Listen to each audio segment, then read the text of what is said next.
وأحسن منك لم تر قط عيني وأجمل منك لم تلد النساء خلقت مبرأ من كل عيب خلقت مبرأ من كل عيب كأنك قد خلقت كما تشاء. كتاب أنزلناه إليك مبارك ليدبروا آياته وليتذكر أولو الألباب. یہ کتاب برکت والی ہے جسے ہم نے آپ کی طرف نازل فرمایا ہے تاکہ دانش مند لوگ اس کی آیتوں میں غور و فکر کریں اور نصیحت حاصل کریں. اللہم صلی علی سیدنا محمد وعلی آل سیدنا محمد بعدد کل ذرۃ مئۃ الف الف مرۃ. سامعین و ناظرین کرام، السلام علیکم ورحمۃ اللہ وبرکاتہ. سامعین کرام، سورہ اسرا درس نمبر 1277 آیت نمبر 73 سے 75 حصہ دوم. آج کا موضوع، کیا ہمارا ایمان امتحان کے بغیر مکمل نہیں ہو سکتا؟ اس کے ساتھ آج کے سبق کا آغاز کرتے ہیں. سب سے پہلے گزشتہ سبق کا اعادہ ہوگا. اعوذ باللہ من الشیطان الرجیم. پناہ مانگتا ہوں میں اللہ کی شیطان مردود سے. بسم اللہ الرحمن الرحیم. شروع اللہ کے نام سے جو بڑا مہربان نہایت رحم والا ہے. وَإِن كَادُوا لَيَفْتِنُونَكَ عَنِ الَّذِي أَوْحَيْنَا إِلَيْكَ لِتَفْتَرِيَ عَلَيْنَا غَيْرَهُ وَإِذًا لَاتَّخَذُوكَ خَلِيلًا. اور اے پیغمبر، جو وہی ہم نے تمہاری طرف بھیجی ہے قریب تھا کہ کافر لوگ تم کو اس سے پچھلا دیں تاکہ تم اس کے سوا اور باتیں ہماری نسبت بنا لو، اور اس وقت وہ تم کو دوست بنا لیتے. وَلَوْلَا أَن ثَبَّتْنَاكَ لَقَدْ كِدتَّ تَرْكَنُ إِلَيْهِمْ شَيْئًا قَلِيلًا. اور اگر ہم تم کو ثابت قدم نہ رہنے دیتے تو تم کسی قدر ان کی طرف مائل ہونے ہی لگے تھے. إِذًا لَأَذَقْنَاكَ ضِعْفَ الْحَيَاةِ وَضِعْفَ الْمَمَاتِ ثُمَّ لَا تَجِدُ لَكَ عَلَيْنَا نَصِيرًا. اس وقت ہم تم کو زندگی میں بھی عذاب کا دونا اور مرنے پر بھی دونا مزہ چکھاتے، پھر تم ہمارے مقابلے میں کسی کو اپنا مددگار نہ پاتے. سامعین کرام، سورہ اسرا آیت نمبر 73 لفظی ترجمہ: وَإِن كَادُوا لَيَفْتِنُونَكَ عَنِ الَّذِي أَوْحَيْنَا إِلَيْكَ. اور اے محمد صلی اللہ علیہ وسلم، لوگوں نے اس کوشش میں کوئی کسر اٹھا نہیں رکھی تھی کہ تمہیں فتنے میں ڈال کر اس وحی سے پھیر دیں جو ہم نے آپ کی طرف بھیجی ہے. وَإِذًا لَاتَّخَذُوكَ خَلِيلًا، تاکہ آپ ہمارے نام پر اپنی طرف سے کوئی بات گھڑ لیں، اور اگر آپ ایسا کرتے تو ضرور وہ آپ کو اپنا دوست بنا لیتے. وَلَوْلَا أَن ثَبَّتْنَاكَ، اور اگر ہم آپ کو استقامت نہ عطا فرماتے، لقد كدت تركن إليهم شيئا قليلا، تو بعید نہ تو آپ کچھ نہ کچھ ان کی طرف جھک جاتے. إذا لأذقناك ضعف الحیات وضعف الممات، اور اگر آپ ایسا کرتے تو ہم آپ کو دنیا میں بھی دوہرا عذاب کا مزہ چکاتے اور آخرت میں بھی. ثم لا تجد لك علينا نصيرا، اور پھر آپ ہمارے مقابلے میں کوئی مددگار نہ پاتے. دیکھیں، اس میں بات ہو رہی ہے اصل میں مومن کی.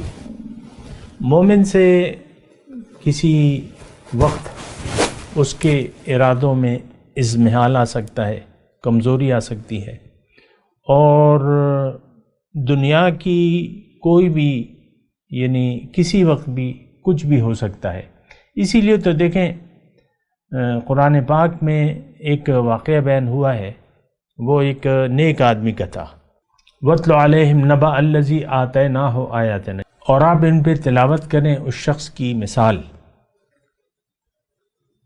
خبر نبأ الذی آتیناہ آیاتنا، جس کو میں نے اپنی نشانیاں دی، فانسلخ منہا، وہ اس سے نکل گیا، ولو شئنا لرفعناہ بہا، اور اگر ہم چاہتے تو ان آیات اور نشانیوں کی بدولت اس کے درجات اور بلند کر دیتے، ولکنہ اخلد الی الارض، اور لیکن یہ زمین پر اتر آیا، واتبع ہوا، ولکنہ اخلد الی الارض واتبع ہوا، اور اس نے اپنی خواہشات کی پیروی شروع کر دی.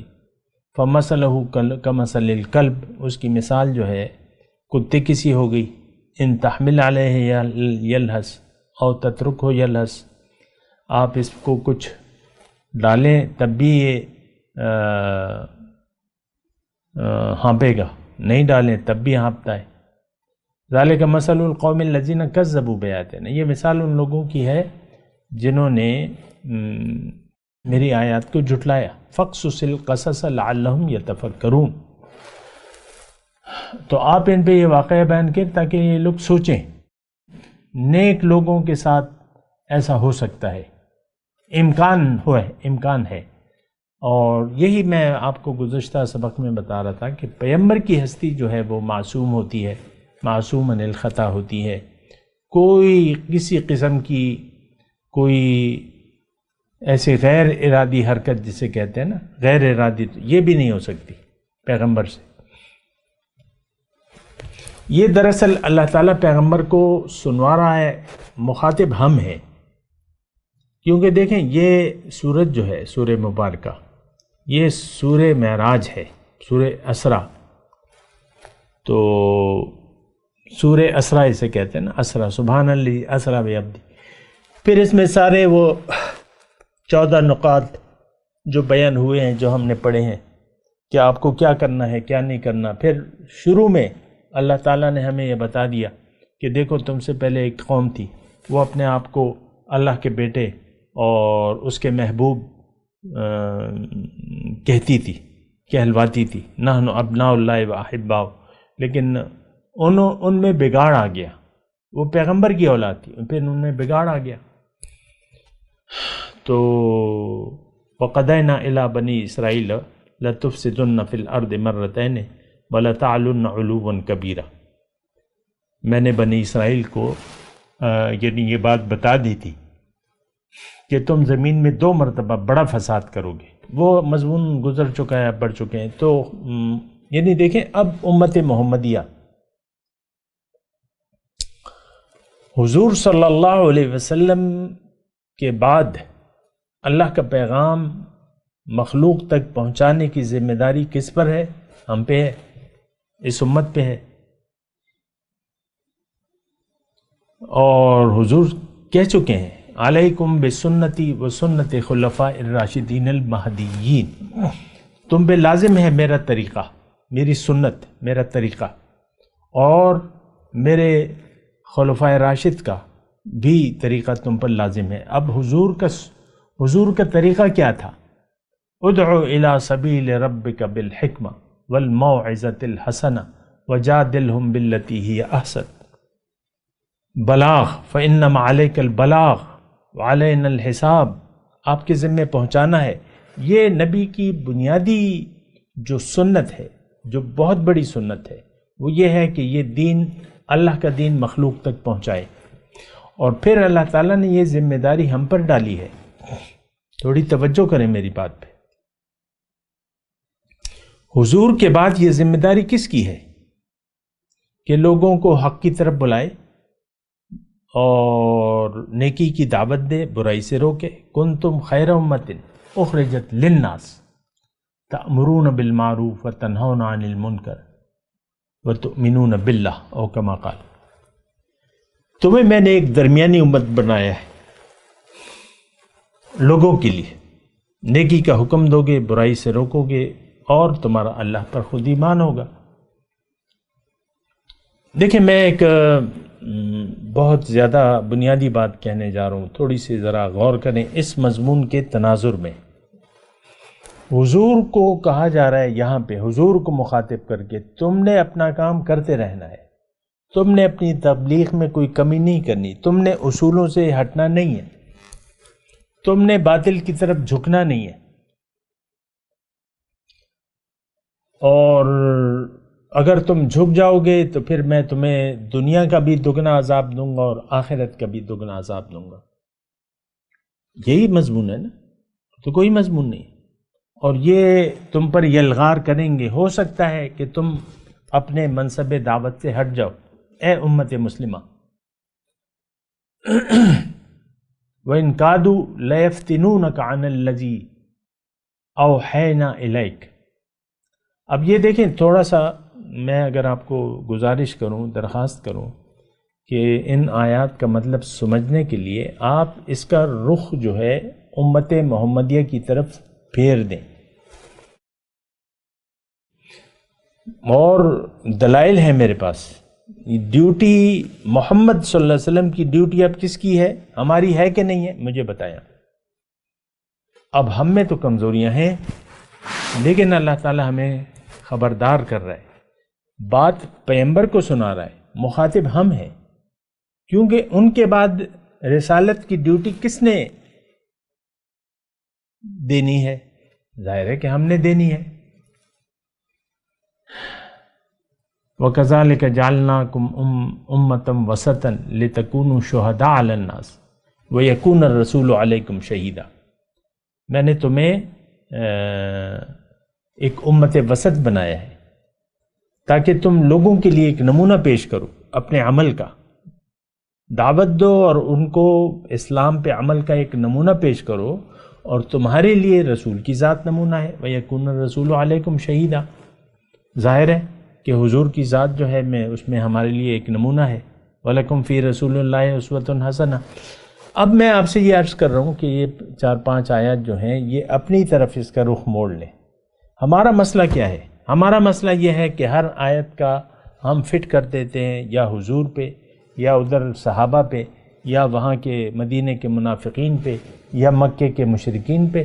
ہمارے لیے تو پھر کچھ رہ نہیں جاتا اگر آپ کا رویہ یہی رہا ہے۔ ہمارے لیے پھر قرآن میں کیا ہے؟ پھر تو ہمارے لیے آج جو صورتحال ہے کہ ہم یہ زبان حال سے یہ کہہ رہے ہیں، زبان حال سے، کہ قرآن میں ہمارے لیے تو کچھ نہیں ہے، یہ تو واقعات کی کتاب ہے، مختلف قصص الانبیاء ہیں، اور حضور صلی اللہ علیہ وسلم کے اور صحابہ کے واقعات ہیں، اور مکے کے مشرک اور مدینے کے منافق۔ بات ختم ہوگی۔ ہاں، یہ ایک متبرک کتاب ہے، اس کو چومو، اس کی تلاوت کرو، ثواب حاصل ہوگا، اور بس اس سے بس تلاوت کی حد تک جوڑے رہو۔ میں بہت افسوس سے کہہ رہا ہوں، لیکن یہ رویہ ہے ہمارا۔ قرآن کا صرف ظاہر ہم نے لے لیا ہے، اور ظاہر بھی کیا ہے؟ آپ کے نصاب تعلیم میں وہ ظاہر بھی نہیں ہے۔ بچہ اگر قرآن سے نابلد ہے اور گھر میں اسے قرآن نہیں پڑھایا جاتا تو یہ 16 جماعت پڑھ جائے گا، لیکن یہ قرآن پڑھنا نہیں سیکھے گا۔ مجھے معلوم ہے، میں بھی اسی اسکولوں میں پڑھا ہوا ہوں۔ بغدادی قاعدہ، نو وے، قرآن کی تلاوت نو وے، قرآن کی تلاوت بھی نہیں ہے نصاب تعلیم میں۔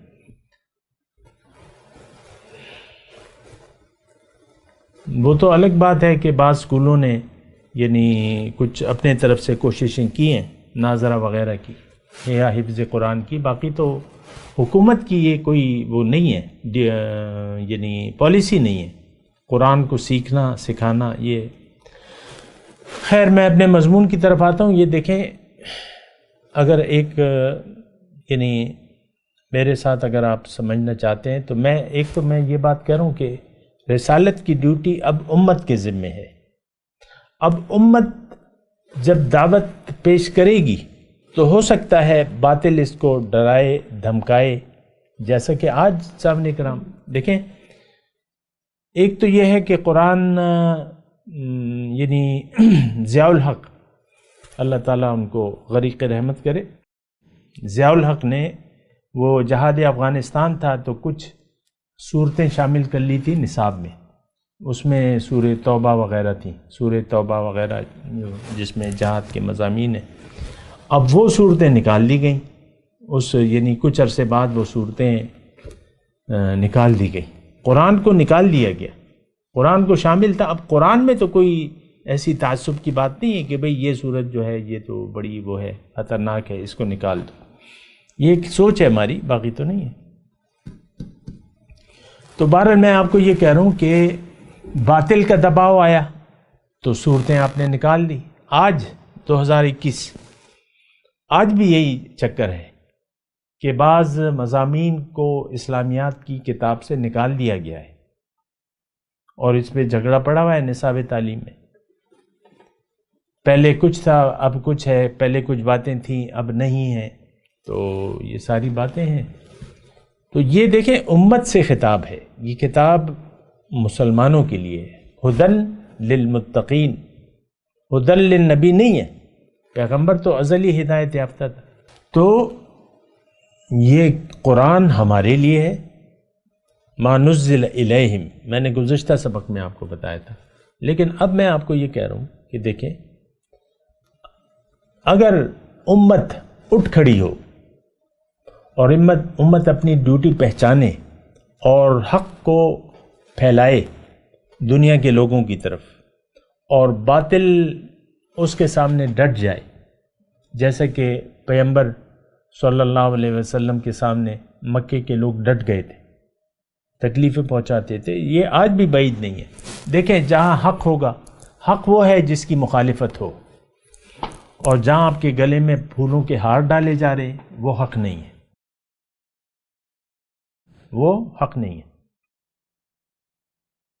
حق کی ایک علامت ہے کہ اس کی مخالفت ضرور ہوگی، یہ ایک علامت ہے،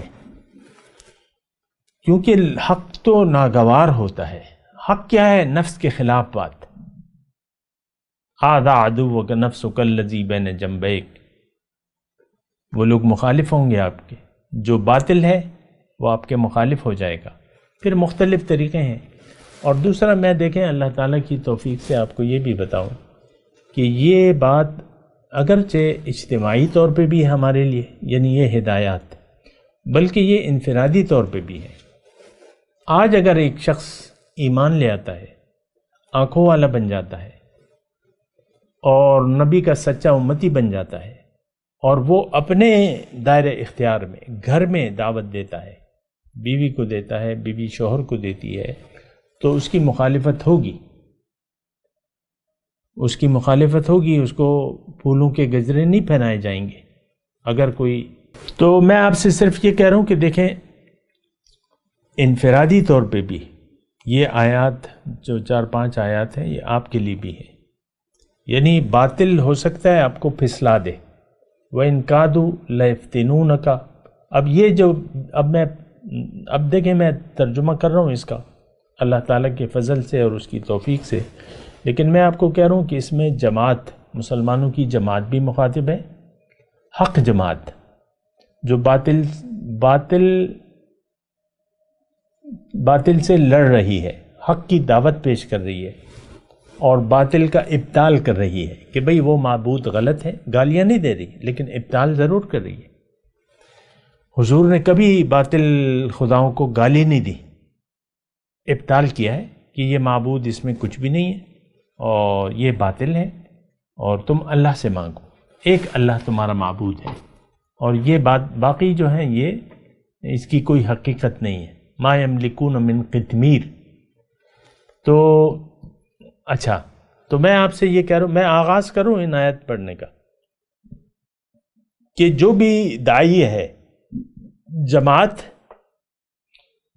یا فرد، جب یہ معاشرے میں زندگی گزارتا ہے تو ہو سکتا ہے لوگ اس کو پھسلا دیں، وہی کے خلاف اس کو بات کرنے پر یا عمل کرنے پر آمادہ کر لیں، اور ایسا ہوتا ہے۔ میں ابھی زیادہ تفصیل میں نہیں جاتا، آپ کو میں نے کہا نا کہ میرا ایک واقعہ میں نے اپنا سنایا تھا، ایک ساتھی تھا ہمارا، وہ میرے پاس آتا جاتا تھا، میں نے کہا کہ بھئی حق یہ ہے کہ اللہ منزل ہے اور اللہ کے راستے پر رسول کے طریقے کے مطابق چلنا ہے. تو وہ تھوڑا سا متاثر ہو گیا. پھر میں نے کہا بھئی ایک رہنما بنا لو، اور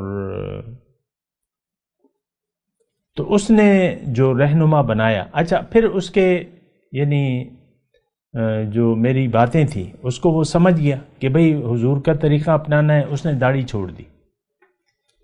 پھر جہاں تک ایک یعنی اس کی بات تھی رہنمائی کی، تو اس نے اپنے ایک شیطان کو اپنا رہنما بنا لیا. اور شیطان نے، اب یہ دیکھیں رہنما بڑا احتیاط سے آپ کو رہنما کا انتخاب کرنا ہوگا. بعض شیطان نما پیر ہوتے ہیں، مرشد ڈبہ پیر جسے کہتے ہیں، تو وہ تو پھر ڈبہ پیر ہوتے ہیں. وہ میں کہانی سنا رہا ہوں آپ کو. تو وہ چلا گیا اس ڈبہ پیر کے کہ بھئی میں نے آپ سے بیعت کرنی ہے. وہ تو ایک گدی نشین کی، ایک بزرگ کی بڑی گدی پہ بیٹھا ہوا تھا، لیکن اس نے خود بھی سنت رسول نہیں تھی اس کے، بس ایک نام تھا گدی کا، یہ سجادہ نشین ہے. تو پہلا اس نے وہ ڈبہ پیر نے یہ کام کیا کہ اس کی داڑھی منڈوا دی. یہ کیا تم نے کیا ہے؟ کل تک تو تم ٹھیک تھے. ہو سکتا ہے وہ واقف ہو، اس سے ملتا جلتا ہو، زیادہ مجھے معلومات نہیں ہے. کہ یہ کیا ہے؟ داڑھی چھوڑ دی. ہٹاؤ یہ داڑھی اور لوگوں کی طرح رہو، لوگ جس طرح رہ رہے ہیں اس طرح رہو. وہ داڑھی منڈوا دی اس نے. مجھے افسوس تو ہوا، لیکن میں کیا کر سکتا تھا. تو یہ دیکھیں، یہ میں آپ کو یہ کہہ رہا ہوں انفرادی طور پہ بھی اگر آپ نیک سمت کا انتخاب کرتے ہیں، اللہ کو منزل بنا کے اللہ کے راستے پر چلتے ہیں، تو باطل کی دیکھیں طاغوتی قوتیں، وہ ڈبہ پیر بھی ہو سکتا ہے جو ایک بڑی گدی پہ بیٹھا ہوا ہے، وہ بھی طاغوتی قوت ہو سکتا ہے. اس کو تو خود معلوم نہیں ہے، وہ تو نام، بس یہ کوئی وراثت کا سلسلہ تھوڑی ہوتا ہے. بس صاحبزادہ صاحب بیٹھ گئے گدی پر، بیٹھ گئے. کیوں؟ اسی کے سر پہ پگڑی بندھے گی کیونکہ اس کی صلب سے ہے. ایسا تو اسلام میں کوئی تصور نہیں ہے. بہرحال نوح علیہ السلام کا بیٹا جو تھا وہ صاحبزادہ تو نہیں بنا، وہ عذاب میں غرق ہو گیا. نوح علیہ السلام کا بیٹا. تو یہ سسٹم ہم نے بنایا ہے نہیں اسلام میں. یہ گدی نشین ہے اور یہ سجادہ نشین ہے اور یہ صاحبزادہ ہے. بہرحال تو میں آپ سے یہ کہہ رہا ہوں کہ یہ سارے واقعات، یہ جو بیان ہو رہے ہیں، یہ سارے واقعات ہم پہ پیش آ سکتے ہیں. اللہ تعالیٰ نبی کے توسط سے ہمیں بتا رہا ہے کہ دیکھو، اگر نبی بھی ایسا بالفرض محال ایسا کرتے تو میں ان کے ساتھ ایسا کرتا. اگر وہ اس میں نبی سے امکان نہیں ہے شرک کا، لیکن اللہ تعالیٰ نے ان سے کہا ہے کہ لئن اشرکتا، اگر آپ نے بھی شرک کیا تو نبی سے تو محال ہے نا، ناممکن ہے، محال ہے. تو یہ پیغمبر کو اس لیے اللہ تعالیٰ کہہ رہے ہیں تاکہ زور ہم پہ آئے، ہم اسے محسوس کریں کہ دیکھو پیغمبر کے لیے بھی کوئی معافی نہیں ہے، تو میرے لیے کیسے معافی ہوگی میں اگر باطل کی طرف جھک جاؤں. اب یہ دیکھیں پہلی جو آیت ہم پڑھ رہے ہیں نا، وَإِن كَادُوا لَيَفْتِنُونَكَ عَنِ الَّذِي أَوْحَيْنَا إِلَيْكَ لِتَفْتَرِيَ عَلَيْنَا غَيْرَهُ، کہ باطل آپ کو جھکانے کی کوشش کرے گا. اے مسلمان، اے مومن، اے داعی الحق، اے اللہ تعالیٰ کی طرف بلانے والے، اے آنکھوں والے، تم ہوشیار رہنا کہ باطل یا طاغوتی قوتیں تمہیں حق سے پھیرنے کی کوشش کریں گی، اور میں تمہاری آزمائش کروں گا. میں تمہاری آزمائش کروں گا، تم پہ آزمائش لاؤں گا. تو ایسا نہ ہو کہ تم آزمائش میں پاؤں تمہارے پھسل جائیں، آزمائش میں تمہارے پاؤں پھسل جائیں اور تم وہی کے خلاف جو ہے تم فیصلے کرنے لگو. دیکھیں وہی کیا ہے، وہ کس کے لیے؟ یہ ہمارے لیے ہے. وہی ایک ہمیں ان ھذا القرآن یہدی للتی ہی اقوم، قرآن آپ کو وہ راستہ بتاتا ہے جو سب سے زیادہ سیدھا ہے. تو وہ سیدھا راستہ جس پہ مومن کو چلنا ہے، تو اس کے راستے میں رکاوٹیں آ سکتی ہیں. اور پھر اللہ تعالیٰ نے دیکھیں، یہ بات ضروری ہے کہ میں آپ کو بتاؤں کہ اللہ تعالیٰ نے یہ دنیا جائے امتحان ہے، دارالامتحان ہے. وَلَنَبْلُوَنَّكُمْ، میں تمہیں ضرور آزماؤں گا. وَنَبْلُوكُمْ بِالشَّرِّ وَالْخَيْرِ فِتْنَةً، یہ آزمائشیں دیکھیں اللہ تعالیٰ کی طرف سے آتی ہیں. اب نبی کا جو مقابلہ ہوا ہے تو یہ تو اللہ کی مرضی تھی، تو تب ایسا ہوا کہ حق پیش ہوگا، اس کی مخالفت ہوگی. اس کی تو پھر لمبی تفصیل ہے کہ میں آپ کو یہ بتاؤں، لیکن جو ہونا تھا اللہ تعالیٰ اس کے علاوہ بھی کوئی یعنی اس کا حل نکال سکتا تھا نبی کے لیے، اپنے نبی کے لیے. تو شاید ان کو طائف کے پہاڑوں میں نہ جانا پڑتا، شاید مسلمانوں کو ہجرت حبشہ نہ کرنی پڑتی. یہ شاید والی بات ہے، نہیں، یہ اللہ تعالیٰ کا پلان ہی ایسا ہے. یہ دنیا جو اس نے بنائی ہے یہ جائے امتحان ہے. 13 سال مسلمانوں کو تپایا گیا امتحان میں، اللہ تعالیٰ نے امتحان میں ڈالا اور وہ ثابت قدم رہے. سبحان اللہ. اب مکی کی زندگی پر نظر ڈالیں، مدینے کی زندگی پر نظر ڈالیں، ساری آزمائش، یعنی مکہ فتح ہو گیا، اس کے بعد تبوک کا واقعہ پیش آیا، ساعت العسرہ، جیش العسرہ. تو یہ امتحان ہے، یہ اصل میں اللہ تعالیٰ امتحان میں ڈالے گا، اور اللہ تعالیٰ کا یہ طریقہ کار بھی ہے. اللہ تعالیٰ نے دیکھیں قرآن میں فرمایا، ام حسبتم ان تدخلوا الجنۃ ولما یأتکم مثل الذین خلوا من قبلکم مستهم البأساء والضراء وزلزلوا حتى يقول الرسول والذین آمنوا معه متى نصر اللہ. ان کو خوب میں، یعنی تمہارا کیا خیال ہے کہ تم ویسی جنت میں چلے جاؤ گے؟ ام حسبتم ان تدخلوا الجنۃ ولما یأتکم مثل الذین خلوا من قبلکم، اور تم پہ وہ واقعات اور حالات نہیں آئیں گے. سورہ عنکبوت میں آپ دیکھیں، احسب الناس ان یترکوا ان یقولوا آمنا وهم لا یفتنون، کیا خیال ہے لوگوں کا کہ وہ انہوں نے کہہ دیا کہ بس میں ہم ایمان لے آئے اور ہم اس کو یوں ہی چھوڑ دیں گے؟ نہیں، ایسا نہیں. امتحان، آزمائش اللہ لاتا ہے، اور یہ وعدہ ہے اللہ تعالیٰ کا. یہ مومن کے گلے کا ہار ہے، یہ زیور ہے. ابتلا، آزمائش، اللہ تعالیٰ اس کی آزمائش کرتا ہے. اور دیکھیں، حصہ بقدر جسہ، آپ اس سے مایوس نہ ہوں، یعنی بددل نہ ہوں کہ یہ کیا بھائی امتحان ضروری ہیں کیا. تو آپ امتحان اتنے ہی آئیں گے جتنا آپ اٹھا سکتے ہیں، کیونکہ اللہ تعالیٰ کی پالیسی ہے کہ آپ کی طاقت سے زیادہ آپ پر امتحان نہیں آئے گا، بس جتنی طاقت ہے جو آپ کو. فاتقوا اللہ ما استطعتم. بہرحال میں تلاوت کرتا ہوں، میرے ساتھ دہرائیے. اعوذ باللہ من الشیطان الرجیم، بسم اللہ الرحمن الرحیم. وَإِن كَادُوا لَيَفْتِنُونَكَ عَنِ الَّذِي أَوْحَيْنَا إِلَيْكَ